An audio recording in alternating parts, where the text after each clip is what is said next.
एक डाकू एक साधु यमलोक पहुंचे। डाकू ने यमराज से दंड मांगा और साधु ने स्वर्ग की सुख सुविधाएं। यमराज ने डाकू को साधु की सेवा करने का दंड दिया। साधु तैयार नहीं हुआ। यम ने साधु से कहा, तुम्हारा तप अभी अधूरा है।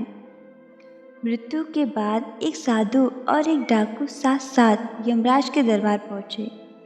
यमराज ने अपने बही खाते में देखा और दोनों से कहा, यदि तुम दोनों अपने बारे में कुछ कहना चाहते हो तो कह सकते हो।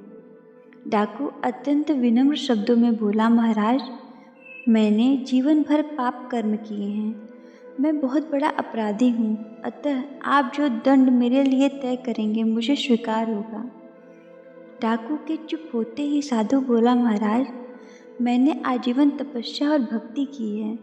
मैं कभी असत्य के मार्ग पर नहीं चला। मैंने सदैव सत्कर्म ही किए हैं। इसलिए आप कृपा कर मेरे लिए स्वर्ग की सुख साधनों का प्रबंध करें। यमराज ने दोनों की इच्छा सुनी और डाकू से कहा, तुम्हें दंड दिया जाता है कि तुम आज से इस साधु की सेवा करो। डाकू ने सिर झुकाकर आज्ञा स्वीकार कर ली। यमराज की यह आज्ञा सुनकर साधु ने आपत्ति करते हुए कहा, महाराज, इस पापी के स्पर्श से मैं अपवित्र हो जाऊंगा।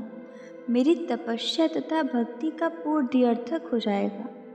यह सुनकर यमराज क्रोधित होते हुए बोले, निपराध और भोले व्यक्तियों को लूटने और हत्या करने वाला तो इतना विनम्र हो गया कि तुम्हारी सेवा करने को तैयार है, और एक तुम हो कि वर्षों की तपस्या के बाद भी अहंकार ग्रस्त ही रहे और यह न जान सके कि सब में एक ही आत्मा समाया हुआ है। तुम्हारी तपस्या अधूरी है, अतः आज से तुम इस डाकू की सेवा करो।